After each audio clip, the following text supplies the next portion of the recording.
10 seconds. Classroom, that's all you.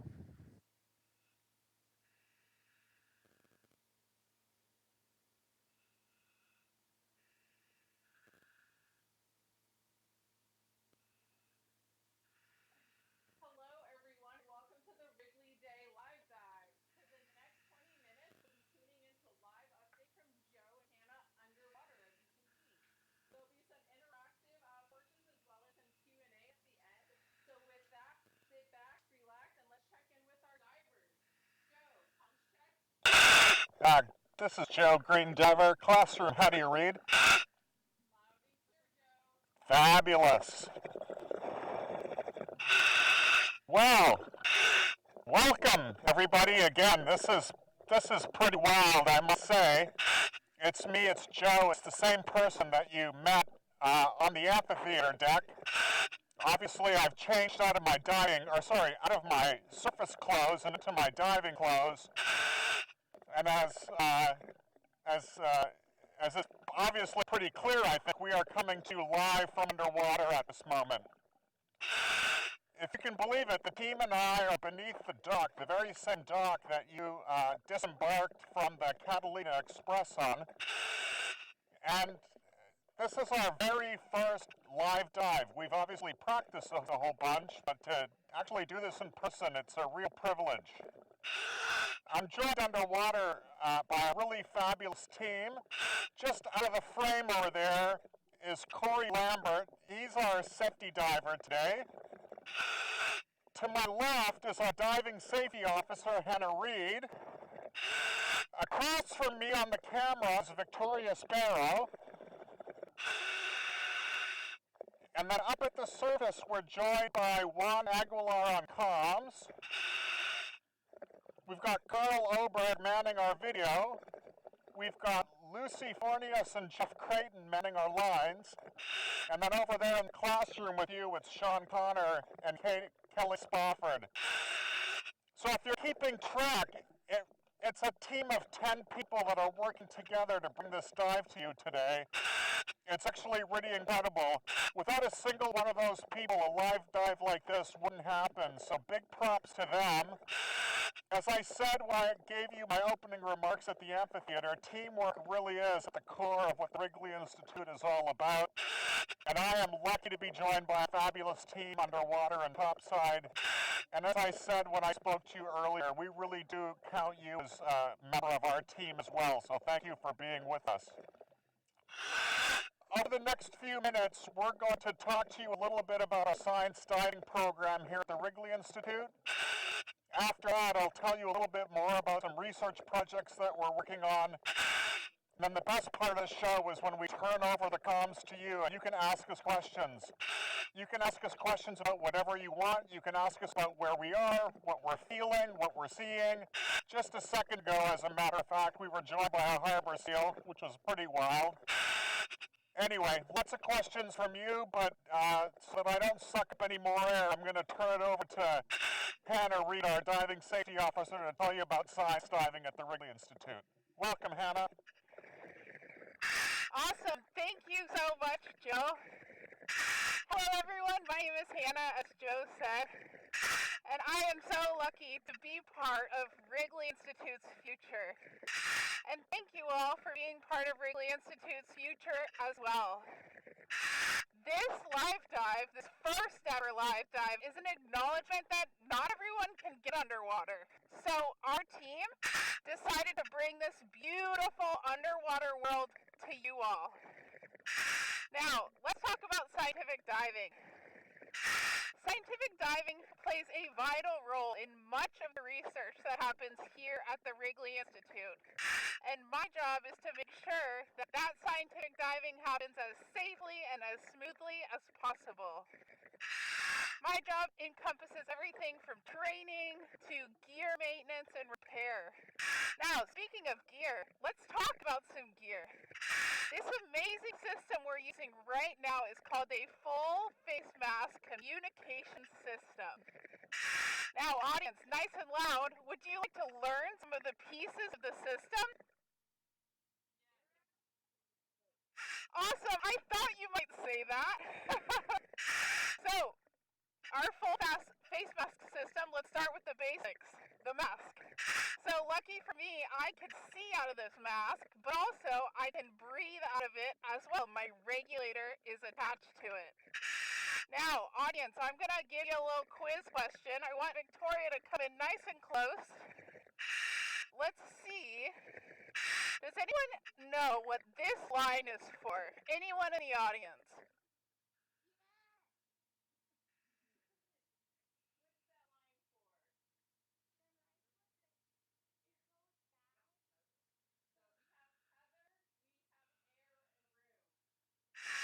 Awesome. I heard some amazing guesses. And one person said tether. I love that. This line right here is our comms line, our communications line. So that line right there, going all the way up to the surface, is the reason you can hear me right now. Now, if you guessed air, that is a wonderful guess. And sometimes there are hoses that bring air down to divers. But Joe and I today, we brought our air down with us down here in Big Fisherman Cove. We've got scuba tanks on today.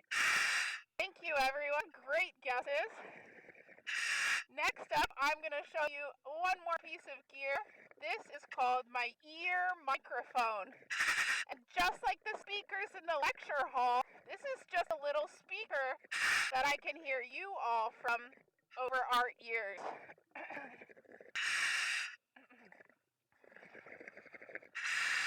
So, as you can tell, we do lots of training here at Wrigley Institute, and you might be wondering, oh, one more thing. Hang on one second.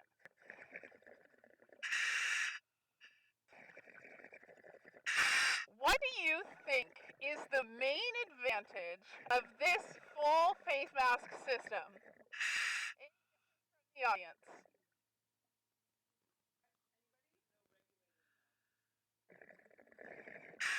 Oh, you know what? I would say that that's Joe's favorite thing, actually, about the full face mask system. My favorite thing is that I get to talk underwater!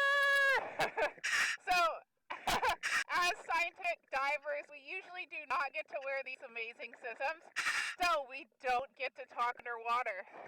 So, audience, I'm going to teach you some underwater signals, because usually we have to speak with our hands. So, Kelly, be watching the audience. I want them to do the signal with me, and I want audience to yell out and guess what each signal means. We're going to start simple and work our way to more complicated. So, first signal. Audience, guess what this means. Very good job. And the special thing about this signal is it's a question and an answer. So we are always checking in with our buddies. I said, Joe, are you okay? And he says, I am okay. All right, so we're moving on to the next signal. Yell it out, audience. What do you think this means? I heard someone say it right off the bat. This means we are going to ascend. So in a few minutes when we close out the program, Joe and I will probably look at each other and say, all right, time to go to the surface.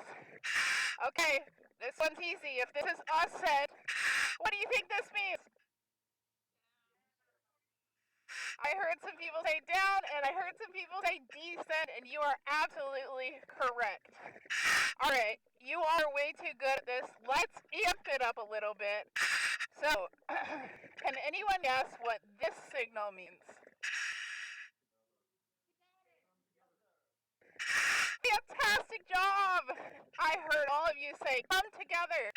So as scuba divers, especially as scientific divers, we always want to be really close to our buddies so that in case of an emergency, we're nice and close and ready to go. So we always say, all right, we got to be high five distance from our buddies. All right, let's do one more. And this one's really tough. Audience, get your thinking caps on. Here's a signal.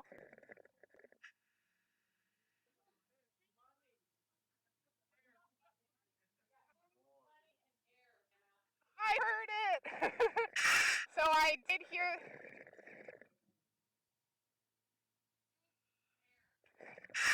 Absolutely. This is a highly educated audience. So this means, hey Joe, how much air do you have? And Joe says, I have 2,400 PSI in that tank that we were talking about earlier. Plenty of air for the rest of the dive. Awesome, you all sound like a bunch of future scuba divers. So obviously you all can tell I do a lot of training here at Wrigley Institute. And I'm sure some of you are curious, what's the difference between being a scientific diver and being an open water scuba diver? So audience, now I'm really curious after you were so good at those signals. I want you to raise your hand if you are a certified scuba diver. Raise that hand. Kelly, how many do we have? Fantastic. So when you or someone took that open water scuba class, you probably did around 4 open water dives and maybe 1 pool dive. To be a scientific scuba diver like me and Joe, you have to do your open water certification and then 12 open water dives, including mapping, using a slate, laying transects, buddy awareness, buoyancy, and much, much more. A 100-hour course and a professional level CPR and first aid class. Now, if you're listening to me and you're thinking, wow, that sounds like an awesome challenge, and I want to get back to the scientific diving community, there are a few ways you can take a scientific diving course. The first one is we run courses here at Wrigley for the public. The way you can keep up and find out when we're running a course is following at USC Wrigley on Instagram or checking out our beautiful new website. The second option is for USC students. We run a semester-long scientific diving course in the Environmental Studies Department. It's 3 to 4 months long and it encompasses all of that stuff I was already talking about. The most special thing about our scientific diving program, though, is that we are growing. We have goals of running classes in underwater cinematography, underwater archaeology, underwater photography, and my personal favorite, diving medicine. So please stay tuned and follow us as we grow and expand this amazing program. Now, let's talk about some more science. I'm going to turn it back over to Joe. Well, thanks a lot, Hannah. Well, I gotta tell you, one of the coolest things about working at the Wrigley Institute is that we have this amazing marine protected area right at our doorstep. That's where we're coming to you from right now. On top of that, we've got one of the world's largest and most culturally diverse cities just across the channel from us in Los Angeles. That gives us a really unique opportunity to study all kinds of things related to the environment and sustainability. Things happening on the water, things happening below the water, and things happening in the city. So let me tell you about a few of those projects. First of all, as it's pretty clear, I'm coming to you from a kelp forest today. These kelp forests are so crucially important for different species that live underwater, like the seal that joined us a few minutes ago. I'm still keeping my eyes open for him. These kelp forests, just like forests on land, capture an awful lot of carbon dioxide. They're kind of euphemistically called the sequoias of the sea. They can grow super fast. Because they grow so fast, because they capture so much carbon, they play a really crucial role in helping to stabilize the Earth's climate. So there's a real imperative to keep these brown algae alive and thriving, and we're working on that. In addition to that, we are working on some projects where we can grow and then harvest this brown algae, these kelp, and then turn them into biofuel. So I really hope that later on today at around 4:30, I think, you pay a visit to one of our senior scientists, Diane Kim, and she'll tell you all about that project where we grow kelp quickly and turn it into biofuel. In addition to all the work we do with kelp right here in our cove, we also carry out research between Los Angeles and Catalina Island as part of our SPOT cruise program. And SPOT stands for San Pedro Ocean Time Series. So what we do there is we collect data on cruises between Los Angeles and Catalina Island, and we monitor what's happening in the channel in real time. It's so important for us to keep an eye on what's going on. On top of all that, we've got projects looking at plastics in the ocean. As I mentioned on the amphitheater, we've got chemists looking at how to reduce that problem. And as I said, we're also doing a whole boatload, literally and figuratively, of research on human factors. So I really hope that as you walk around the Wrigley Marine Science Center today, you stop and talk to some of our fantastic researchers, senior scientists, graduate students, undergrads, and ask them what they're up to. They are really talented, creative, and magical people. It's a real pleasure to have a chance to work with them. So with that, I'm going to hand it back over to Hanna, and we'll take your questions. Thanks very much for listening to me. Awesome, Joe. Thank you. All right, my favorite part of our program. It's time to hand it over to you all. You can ask Joe and I questions about our gear, our team, the biology of Big Fisherman Cove. Just about anything goes. So, Kelly, I'm going to turn it over to you.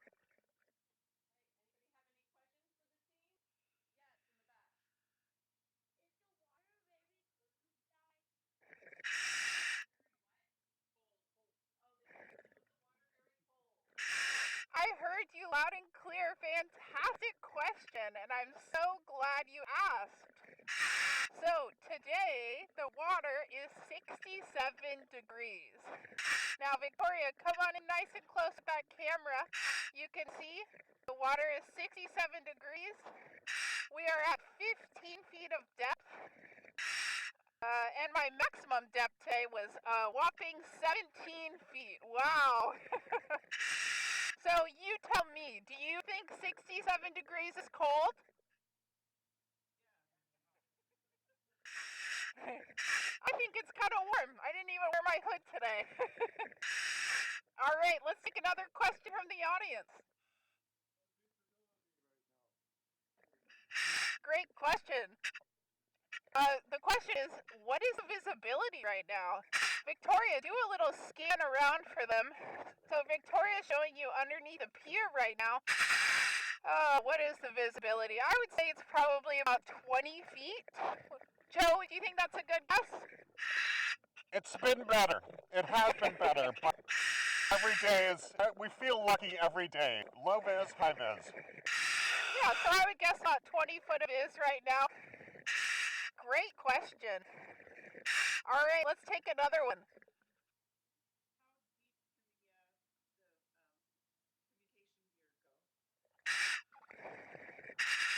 How deep can communications gear go? For a second, I thought I didn't know the answer, but I do know the answer. We could go up to 165 feet. Now, there are some other limiting factors. We're not going to go that deep, but that's how far these lines would actually go. Great question. All right, keep it coming.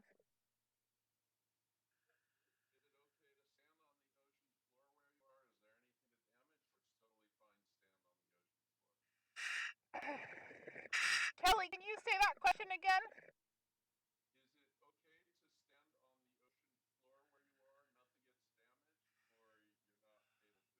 Oh, great question. So we're really lucky here in California. We have a rocky reef ecosystem. So our floor, our bottom of our seafloor, is pretty sturdy. It's used to a lot of rocking and rolling, unlike probably what you're referencing, which is, or what you're familiar with hearing, which is coral, which is actually extremely fragile. Great question. And I saw our friend Garibaldi a second ago. Audience, you gotta let me know if it comes and says hello again. We'll take another question in the meantime. What's the question? What kind of fish do I see? Awesome. Let's start with a juvenile kelp bass. That is a baby kelp bass. Victoria's going to try to show it to all of you. There's one over here too, Victoria. Oh, you got it. Nice. interesting because they actually, when the light hits their eyes, they glow red. They're kind of scary.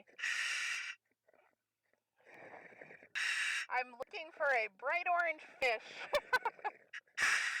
And I can't find it. But we also have something really special in our bay, It's the Garibaldi. It is our state fish. It is absolutely beautiful, bright orange. You probably saw one earlier in the program. And they are protected fish. Oh, Victoria's found one for you. Audience, give me a yes if you can see the Garibaldi.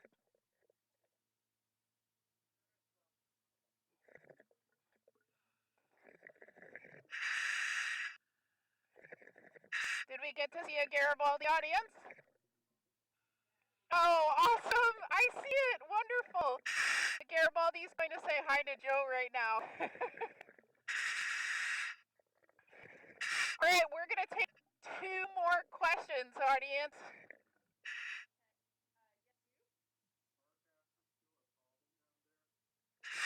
Great question. Yes. So, sargassum is absolutely still a problem here in our bay and all around Catalina and the Pacific coast. But researchers are monitoring it, and the good news is, obviously you can see behind us, our kelp is coming back. Great question. All right, Kelly, last question from the audience.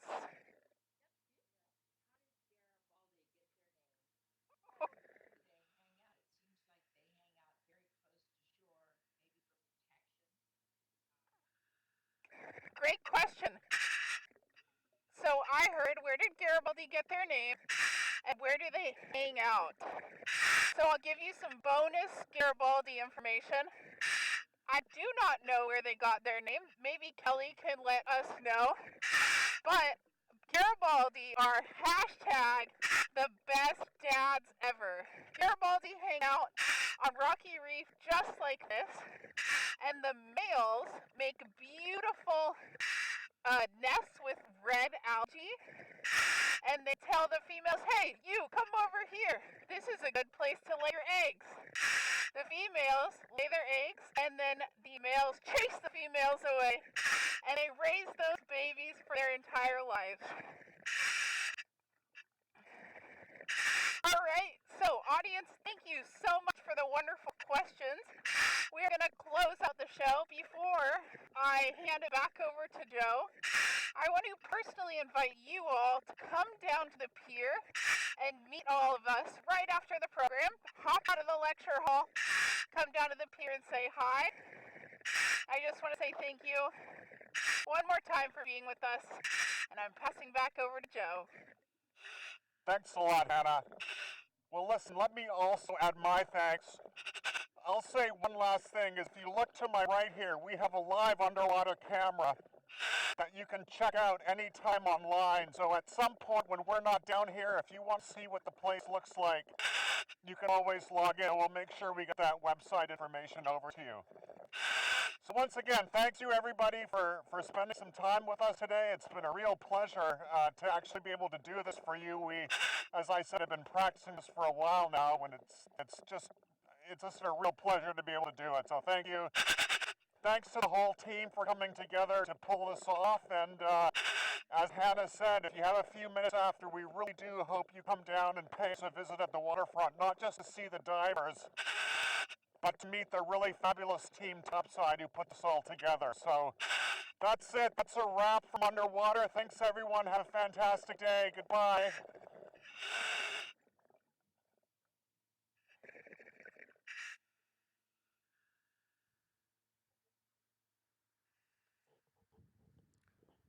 All divers, cleared to ascend.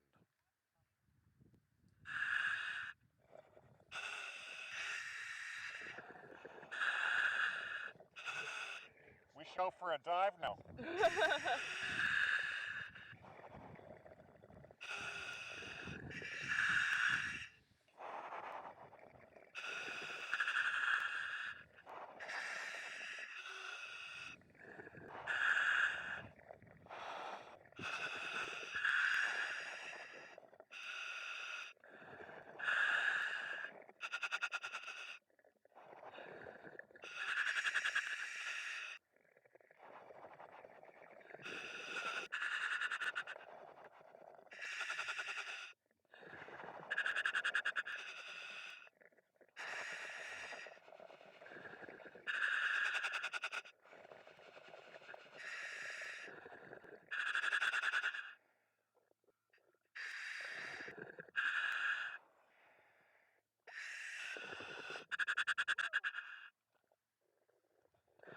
diver going off comms. Green diver going off comms. Rain diver off comms.